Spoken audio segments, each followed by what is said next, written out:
my name is Star and today I'm going to talk about mental health and witchcraft.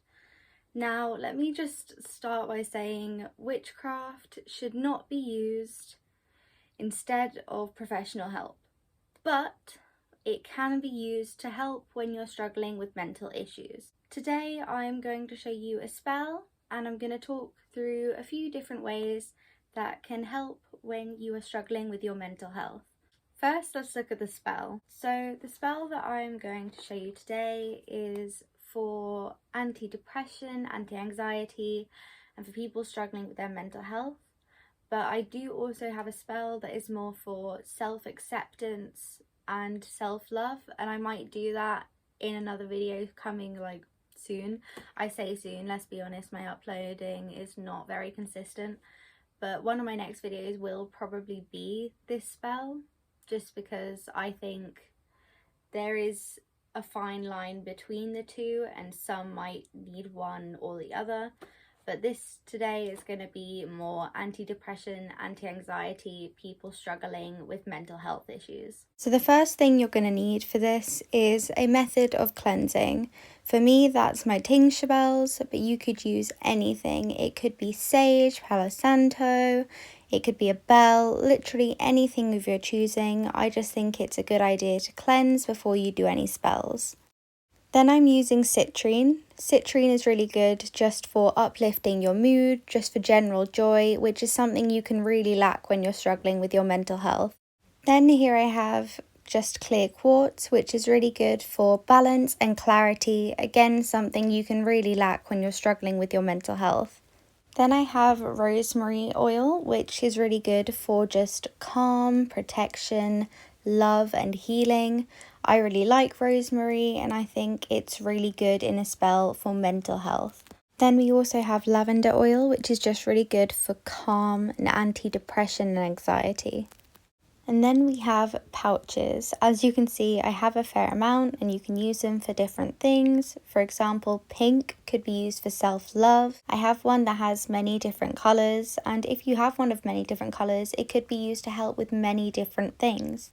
Green could be used for growth. This is kind of an earthy toned one, which makes me think of grounding, which is something people can really struggle with when they're struggling with mental health. And black is just really good for warding away any kind of negative energy. It's really up to you whatever colour you use. But today I'm going to be using green.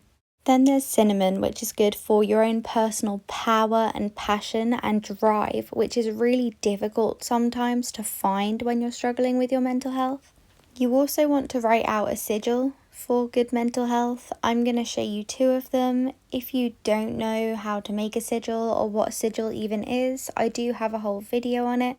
But basically, sigils are just symbols that represent an affirmation or phrase, such as, I have good mental health. This is a sigil that I'm going to be using just because I prefer the look of it. It kind of reminds me of a flower, which reminds me of growth, which is something that I think is really important when you're dealing with your mental health. Feel free to use any of the sigils I use, that's fine, although I personally think it's better to make your own because it's more personal to you. As you can see, I've written out my sigil twice. I always do this. This is because I like to put one in my pouch and I like to destroy the other, just because that's how I personally like to activate sigils, and I like to do this every time that I work with the sigil, even if I've worked with it before. So the first thing to do is cleanse. I was going to show you a video of me cleansing, but oh my god, I look like an absolute tit, so I'm not going to do that. But cleanse, however you choose to do that. Then there's the crystals, which I like to put in first, just because that way nothing will get crushed by them. I like to think of one thing for each crystal as I put it in. For example, for clear quartz, I could say, my mind is clear and all obstacles in my mind are out of the way. For rose quartz, I could say, I love myself, or I am worthy of love. For citrine, I could say, I am full of joy, or joy is coming to me. It could literally be anything, but I think when you say an affirmation about each of them as you put it in, it makes it more powerful. Now we're going to come back to the sigil that's going to go in our pouch, and we're going to put the oils on it. The order that you put the oils on really doesn't matter. I'm doing rosemary first, although I am running out really badly, and that's why I'm doing that movement. But then I'm just going to put the lavender on, and you don't need to put too much on just because oil goes through paper really easily. But when you have done that, you can then put the cinnamon on. Now, the cinnamon could go in the pouch many different ways.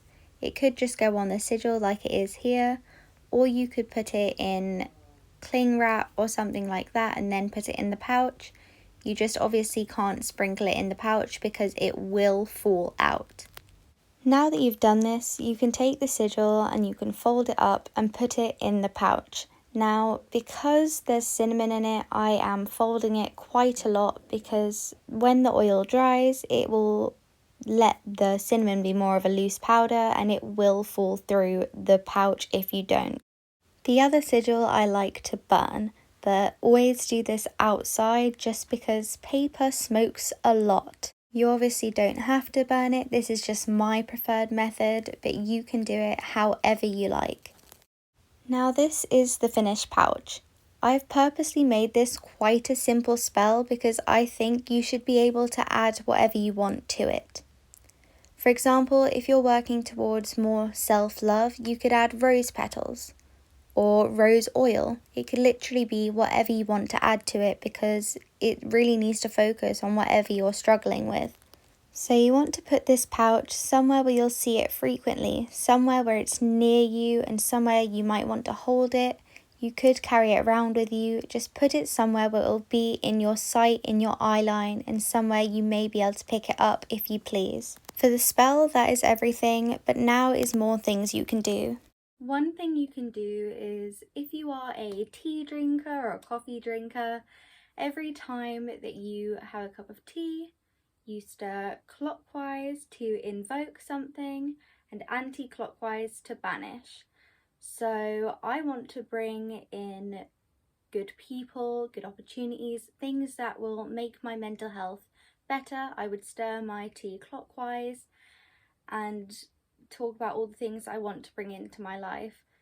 And then if I want to banish something from my life, then I would do the opposite. Another thing you could use is crystals. For example, you could use rose quartz for self-love. You could do this by carrying them in your pocket, or you could do it by using them in a spell jar, or by wearing them as a necklace, or you could meditate with them. There are so many different ways you can use them, but I personally like to wear them on necklaces, but crystals are a really good way to help. Another thing that you could use is positive affirmation. I do have a whole video on positive affirmations if you aren't so sure about them, but for example, I am grounded, I am safe. Whatever it is you feel that you're struggling with, create a positive affirmation and repeat it every day. This can really help over time to change the way that you think and make you feel better. You could also use colour correspondences. For example, I wear a lot of black. In most of my videos, you'll probably see me wearing black. Right now, I'm wearing all black, and black is used to banish away negative energies. You could use white, which is just positive energy. You could use red for love or passion or courage. Whatever it is that you're struggling with, find the colour correspondence for that and wear something every day of that colour, and that colour will begin to represent that thing. I recommend yellow a lot if you are struggling with depression or something, because yellow is joy and positivity. Like, yellow is just a really positive colour. Another thing you can do is burn certain oils or incense. For example, if you're a person who gets really anxious or stressed, you might like to use lavender because it's a very calming scent. Like, there are so many different essential oils, and if you look online, you can find what they all mean and what they can help you with, but they can pretty much be used in so many different ways and so many different fields. Whatever it is you're struggling with, find an essential oil that helps with that and try and burn it, or incense. Thank you so much for watching. I hope you've enjoyed. I hope you find this spell helpful and any other information that I've gave. If you liked it, give it a like. If you didn't, give it a dislike. That's fine. And I will see you in another video. Bye!